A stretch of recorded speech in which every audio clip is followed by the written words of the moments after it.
जैसा आप सबको विदित है कि हम जिस टॉपिक के बारे में चर्चा कर रहे हैं वो है आपके सामने राजस्थान एक परिचय, जिसे पढ़ रहे हैं स्थिति और विस्तार के रूप में। राजस्थान एक परिचय, स्थिति एंड विस्तार। इसके अंदर अभी तक जो हमारी चर्चा हुई है वो सबसे पहले राजस्थान के नामकरण को लेकर हुई थी और उसके बाद में राजस्थान की स्थिति के बारे में हमारी चर्चा हुई। ये दो बिंदु हमने पढ़े हैं। जहां तक लिखा है उसके जस्ट आगे आप हेडिंग लगा लीजिए। अगला जो बिंदु रहेगा वो है राजस्थान का क्षेत्रफल। राजस्थान का क्षेत्रफल।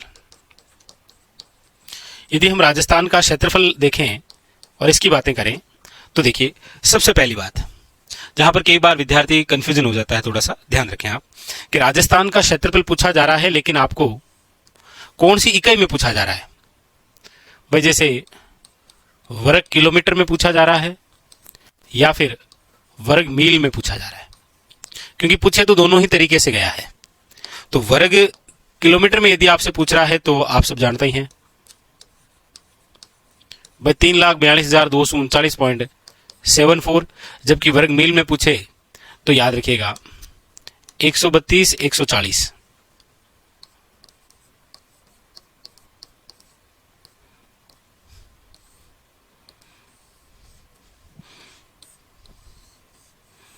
एक 132 140 लिखिए राजस्थान का क्षेत्रफल वर्ग किलोमीटर में या फिर वर्ग मील में।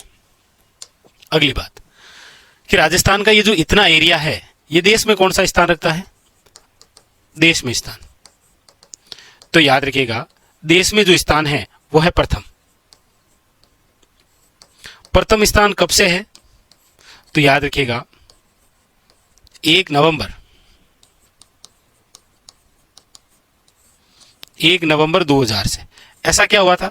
ऐसा इस दिन ये हुआ था कि एमपी से यानी मध्य प्रदेश से छत्तीसगढ़ जो है वो अलग राज्य बना था।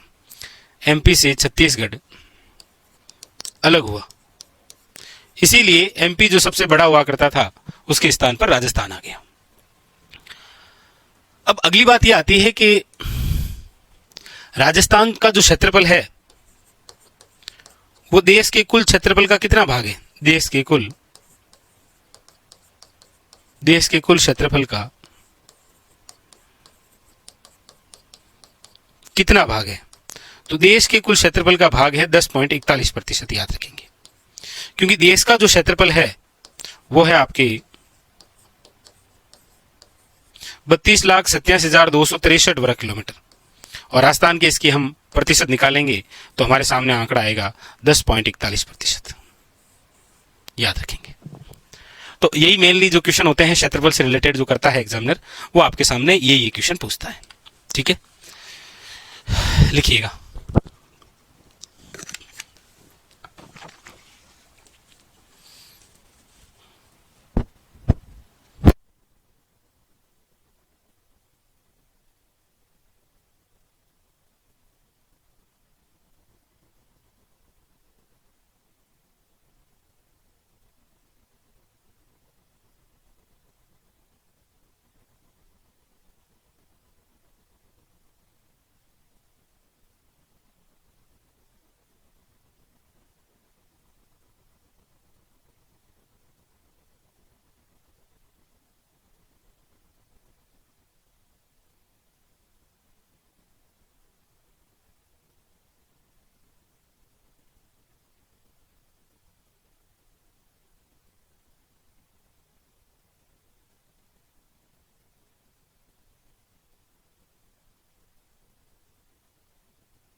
चलिए चलिए आगे इसी में कुछ बातें लिखिए। जैसे नेक्स्ट अब लिखिएगा आप कि राजस्थान जो है, राजस्थान क्षेत्रफल के आधार पर, क्षेत्रफल के आधार पर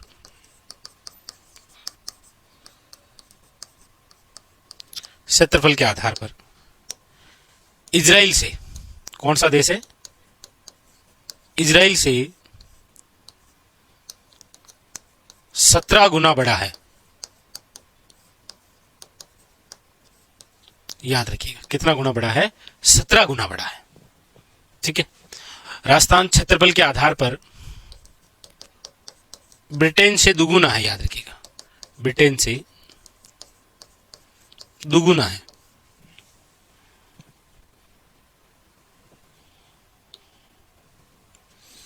लिखिएगा। और राजस्थान क्षेत्रफल के आधार पर देखिए जापान, जर्मनी,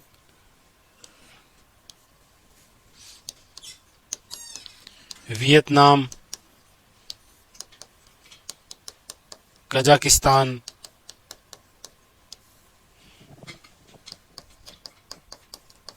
जिम्बाब्वे,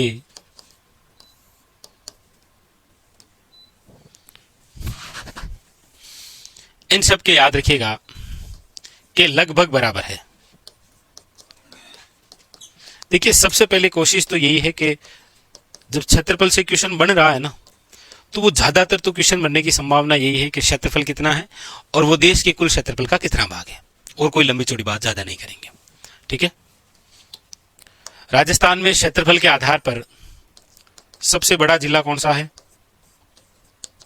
तो आप कहेंगे सर सबसे बड़ा जो जिला है वो है जैसलमेर। और अभी आपको पता है ये सारी चर्चा हम 33 के अकॉर्डिंग ही कर रहे हैं। 38,401 वर्ग किलोमीटर में फैला हुआ है। और सबसे छोटा कौन सा है, सबसे छोटा जिला, तो सबसे छोटा जिला जो है वो है धौलपुर।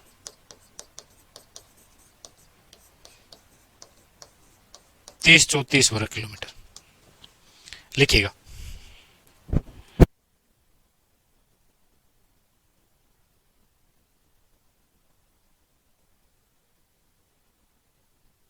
ठीक है। तो ये लिखिएगा राजस्थान में क्षेत्रफल के आधार पर कुछ बिंदु और होते हैं। लिखिए। नहीं नहीं अगर है तो कोई दिक्कत नहीं है विकास, पढ़ते वही पढ़ते रहिए आप।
चलिए लिख लिया आगे।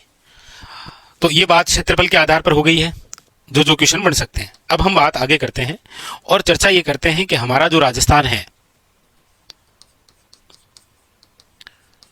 इस राजस्थान का आकार क्या है, आकार या फिर आकृति के बारे में चर्चा कर लेते हैं, क्योंकि कई बार यहां से भी क्वेश्चन आ ही जाता है, आकार या फिर आकृति।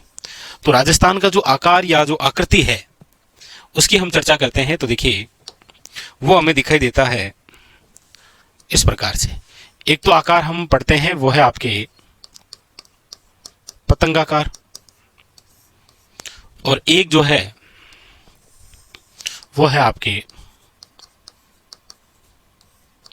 विषम कोणीय चतुर्भुज, विषम कोणीय चतुर्भुज। और एक ये पूछा भी जाता है कि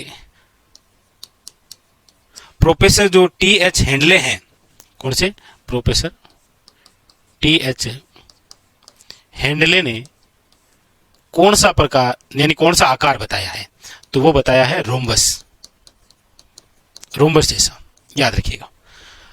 तो राजस्थान का आकार जो पतंगाकार दे रखा है, ये पतंगाकार क्यों है, तो देखिए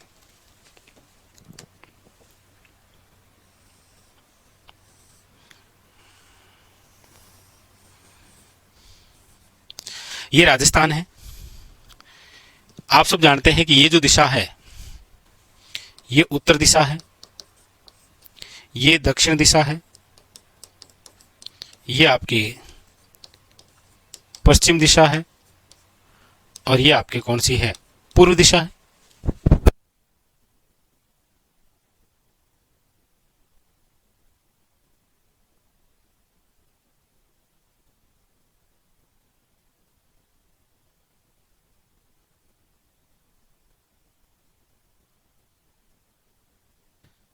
तो ये राजस्थान है। अब इस राजस्थान के अंदर जो हम चर्चा कर रहे हैं, एक तो देखिए उत्तर से दक्षिण, राजस्थान में उत्तर से दक्षिण जो लंबाई है वो कितनी है, तो याद रखिएगा 826।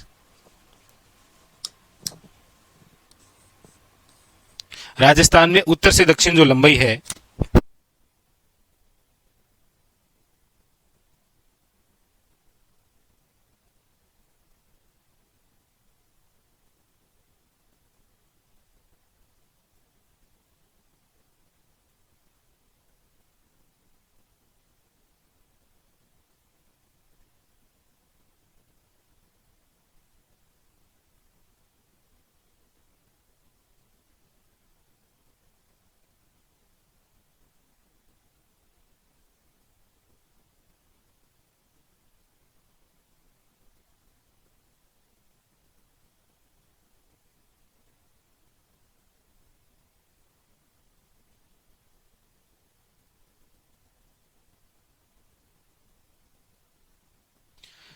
तो राजस्थान का आकार पढ़ रहे हैं। अब हम ये देख रहे हैं कि राजस्थान का जो आकार पतंगाकार है वो क्यों है, क्योंकि उत्तर से दक्षिण जो लंबाई है वो तो 826 है, ध्यान दें आप, और पश्चिम से पूर्व जो चौड़ाई है, पश्चिम से पूर्व जो चौड़ाई है वो कितनी है आपके, तो याद रखिएगा 869, 869, और इन दोनों का जो अंतर है वो कितना है, 43। इसका मतलब यह है कि राजस्थान की लंबाई और चौड़ाई बराबर नहीं है। यदि लंबाई और चौड़ाई बराबर होती तो इसका आकार पतंगाकार नहीं होता, कुछ और ही होता। तो एक तो लंबाई चौड़ाई के आधार पर याद रखिएगा हमारे राजस्थान का जो आकार है वो कैसा है, पतंगाकार। तो आकार भी हो गया और राजस्थान की लंबाई चौड़ाई भी हो गई। इधर विषम कोणीय चतुर्भुज की हम बात करते हैं कि ऐसा क्यों है, तो देखिए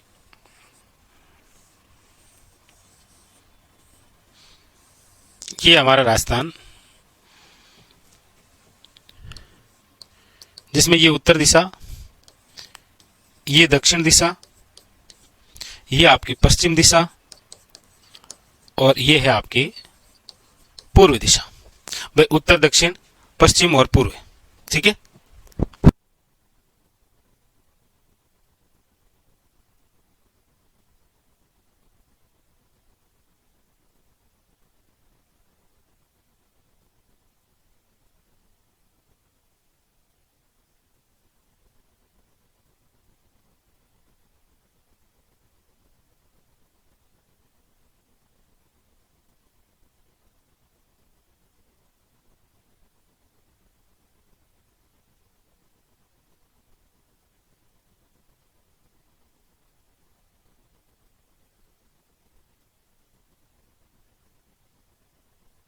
तो अब हम देख रहे हैं कि राजस्थान का आकार विषम कोणीय चतुर्भुज क्यों है। देखिए, ये है विकर्ण, एक ये होता है विकर्ण, इनको क्या कहा गया है, विकर्ण कहा गया है। आप वैसे देखते हैं कि अक्सर आपको एग्जामिनर जो है वो क्वेश्चन पूछ लेता है कि राजस्थान में उत्तर से दक्षिण या फिर पूर्व से पश्चिम लंबाई चौड़ाई कितनी है। लेकिन अब यहां पर आपके सामने एक क्वेश्चन है ये कि उत्तर पूर्व से लेकर दक्षिण पश्चिमी जो लंबाई है ये कितनी है। तो ये है, याद रखिएगा, 784 यानी कि 784 किलोमीटर। जबकि उत्तर पश्चिम से दक्षिण पूर्वी जो लंबाई है ये कितनी है, तो आप कहेंगे सर ये है आपके 850 किलोमीटर। इसका मतलब यह है कि राजस्थान में ये जो विकर्ण है इन दोनों की लंबाई बराबर नहीं है, इन दोनों में भी अंतर है। और कितना अंतर है, तो आप कहेंगे 66 किलोमीटर। यदि ये दोनों समान होते तो यहां पर होता समकोणीय चतुर्भुज, लेकिन अंतर है, अलग अलग है, तो विषम कोणीय चतुर्भुज। यानी राजस्थान का जो आकार पतंगाकार पढ़ते हैं वो तो लंबाई चौड़ाई के आधार पर है, और विषम कोणीय जो चतुर्भुज आप पढ़ते हैं वो विकर्णों की लंबाई के आधार पर है। ठीक है, तो ये सारी बातें लिखिए इसी प्रकार से। ठीक है, तो यहां पर आकार भी क्लियर हो गया और ये लंबाई चौड़ाई और विकर्णों की लंबाई भी क्लियर हो गई। उतारो।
चलिए बढ़ा लिया, तो लंबाई चौड़ाई इक्वेशन हो गए, आकार हो गया, और इधर ये विषम कोणीय चतुर्भुज। तो देखिए क्षेत्रफल की बातें हुई हमारी, ठीक है पूरी।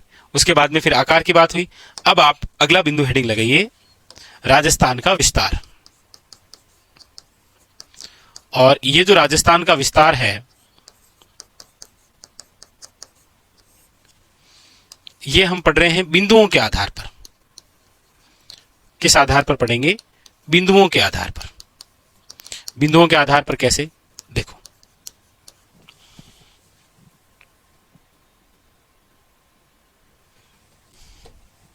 जैसे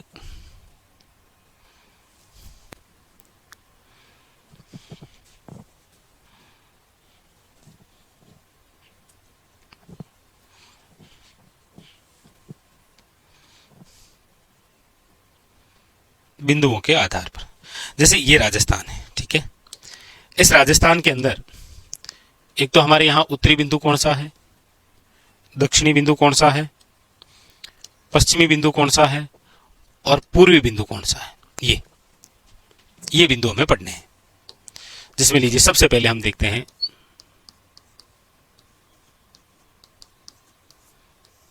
उत्तरी बिंदु। और हमारे राजस्थान का जो उत्तरी बिंदु है वो है आपके कौन सा? तो आप कहेंगे सर कोणा गांव। और कोणा गांव जो है वो आपके कौन से जिले में है? तो याद रखिएगा श्री गंगानगर।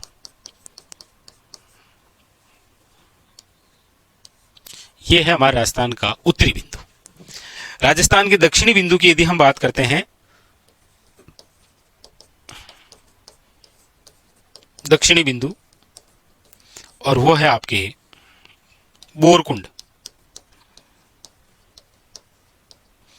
बोरकुंड गांव जो कि आपके कुशलगढ़ तहसील के अंदर आता है, बांसवाड़ा जिले में। यह है राजस्थान का क्या? दक्षिणतम बिंदु। तो राजस्थान का उत्तर से दक्षिण आपको विस्तार पूछा जाए तो आपको बताना है कोणा गांव से लेकर बोरकुंड गांव तक, ठीक है। इसी प्रकार से आपको पूछा जाए कि राजस्थान का पश्चिमी बिंदु कौन सा है, तो याद रखिएगा राजस्थान का जो पश्चिमी बिंदु है वो है आपके, याद रखिएगा, कटरा गांव। कटरा गांव जैसलमेर। जैसलमेर। और हमारे राजस्थान का जो पूर्वी बिंदु है, पूर्वी बिंदु, वो है आपके कौन सा? तो याद रखिएगा शिलान गांव, जो कि राजाखेड़ा तहसील में आता है, धौलपुर। यह है हमारे राजस्थान का पूर्वी बिंदु, पश्चिमी बिंदु, उत्तरी बिंदु और दक्षिणी बिंदु। और उसके बाद में आपको पूछा जाए राजस्थान का मध्य बिंदु, तो याद रखिएगा लामपोड़ाई। लामपोड़ाई आपके मेड़ता नागौर। ये लो, उतारी। तो राजस्थान का ये हो गया बिंदुओं के आधार पर विस्तार। उत्तरी बिंदु, पश्चिमी बिंदु, दक्षिणी बिंदु, पूर्वी बिंदु और मध्यवर्ती बिंदु। उतारिएगा। पूछे जाते हैं कहां से कहां विस्तार है, तो कोणा से बोरकुंड, कटरा से शिलान। उतारो।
लिख लिया होगा आप सबने। राजस्थान के विस्तार में बिंदुओं के आधार पर विस्तार, उत्तर, पश्चिम, दक्षिण और पूर्व, सारी बातें हो गई। लिख लिया है तो एक बार कमेंट करिए हल्का सा, फिर हम आगे बढ़ते हैं। ठीक है,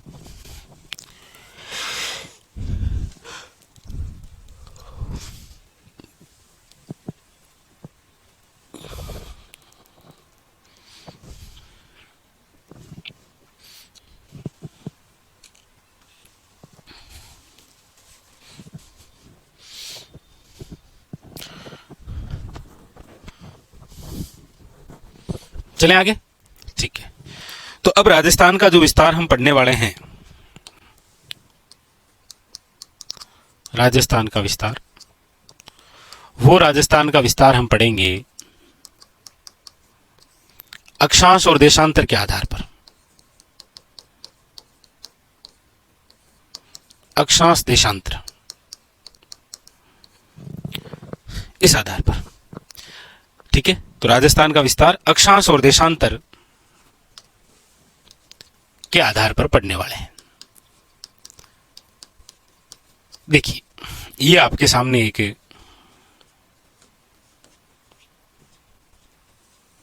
ये आपके सामने एक ग्लोब है। ठीक है, ये क्या है? ग्लोब। ग्लोब जिसे हम पढ़ते हैं काल्पनिक पृथ्वी। ग्लोब क्या है? काल्पनिक पृथ्वी है ये। और इस ग्लोब के अंदर आपको दो रेखाएं देखने को मिलती है।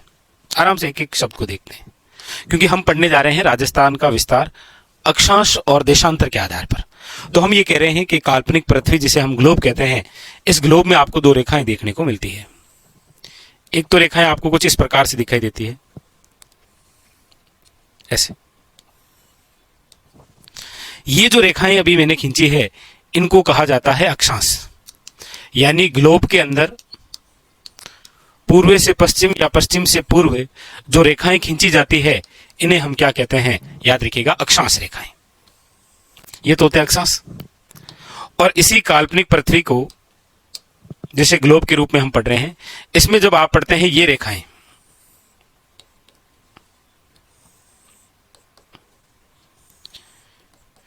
जो कि आपके काल्पनिक पृथ्वी ग्लोब में उत्तर से दक्षिण खींची गई काल्पनिक जो रेखाएं हैं, इनको कहा जाता है, याद रखिएगा, देशांतर। ये कौन सी रेखाएं हैं? ये देशांतर है। तो सबसे पहले केवल हमने इतना ही समझा कि इस ग्लोब में जो आडी रेखाएं हैं वो तो अक्षांश है, और जो खड़ी रेखाएं हैं वो क्या है? देशांतर है। पहली बात तो ये क्लियर हुई। ठीक है, अब इसमें से सबसे पहले जो हम पढ़ेंगे वो है आपके अक्षांश। ठीक है, तो आप हेडिंग डाल दीजिए, राजस्थान का अक्षांशीय विस्तार। अलग अलग करके दोनों को पढ़ लेते हैं, पहले अक्षांशीय विस्तार पढ़ते हैं और फिर देशांतरीय विस्तार। ठीक है, ये तो बनाने की आवश्यकता थोड़ी है, आइडिया ही आपको कि भाई ये अक्षांश रेखाएं होती है और ये देशांतर रेखाएं होती है। काल्पनिक रेखाएं हैं आपके सामने। ठीक है,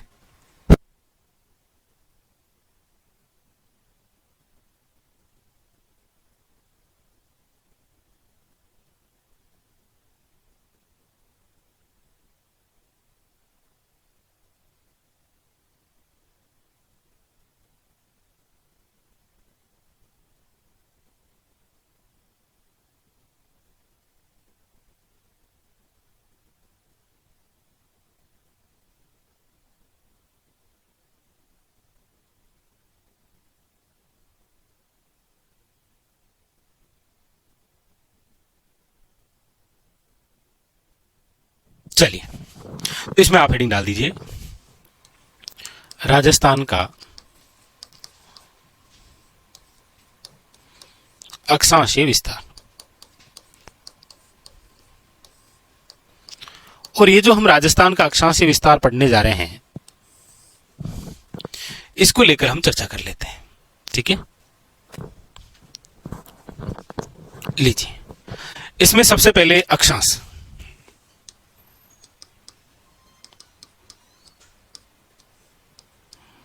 तो हमने कहा कि ग्लोब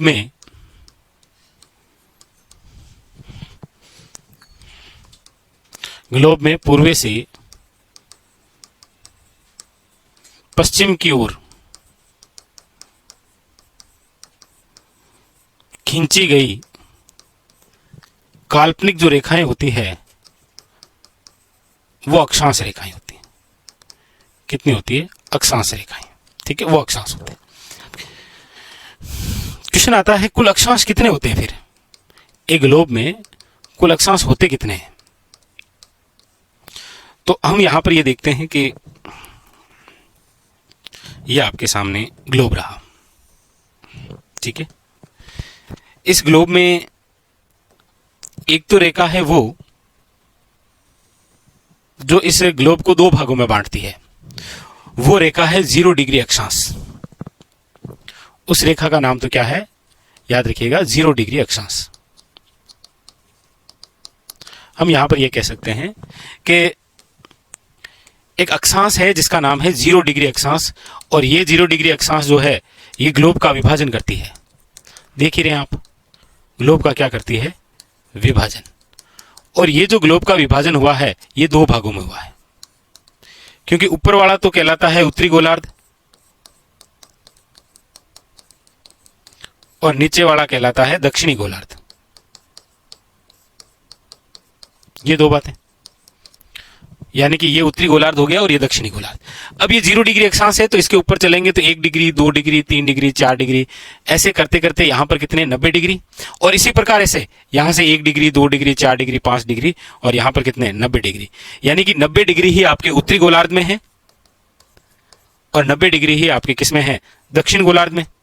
तो पूछा जाए कि एक ग्लोब में कुल अक्षांश कितने होते हैं, तो मेरे हिसाब से आप कहेंगे सर कि कुल जो अक्षांश होते हैं वो देखिए 90 प्लस 90, और एक आप देखिए इन दोनों का विभाजन कर कौन रहा है? 0 डिग्री अक्षांश। तो 90 90 प्लस 0 डिग्री अक्षांश 181 कुल अक्षांश होते हैं एक ग्लोब में। कितने होते हैं? 181। ठीक है, लेकिन मेरे हिसाब से यदि आपने पढ़ रखा है तो थोड़ा सा ये भी पढ़ रखा होगा कि कुल अक्षांश रेखाएं कितनी होती है एक ग्लोब में। कुल अक्षांश रेखाएं, यहां हो सकता है किसी विद्यार्थी को कंफ्यूजन हो। तो एक ग्लोब में कुल जो अक्षांश रेखाएं हैं वो होती है 179। आप कहेंगे सर कैसे? देखिए, हम कह रहे हैं ये 0 डिग्री अक्षांश है, उसके बाद में 1 डिग्री, 2 डिग्री, 4 डिग्री, ऐसे करते करते देखो इस प्रकार से।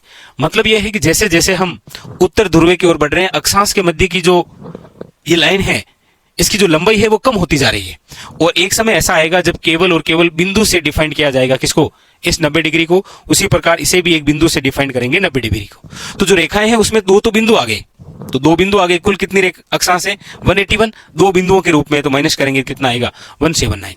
हालांकि ऐसे क्वेश्चन आपके एग्जाम के अंदर नहीं बनेंगे, लेकिन फिर भी बने तो राजस्थान का अक्षांशीय विस्तार पढ़े उससे पहले अक्षांश के बारे में थोड़ा बहुत पता होना चाहिए आपको।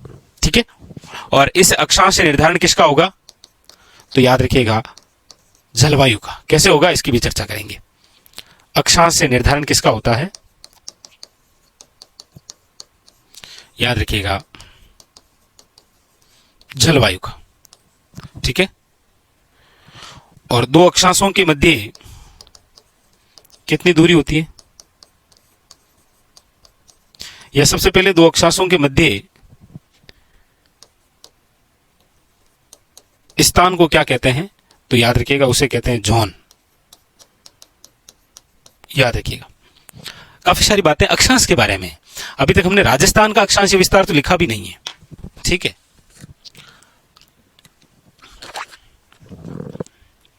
तो ये तो मैं अक्षांश के बारे में बता रहा हूं अभी तक आपको। ठीक है, ये उतार लीजिए, उतारिए।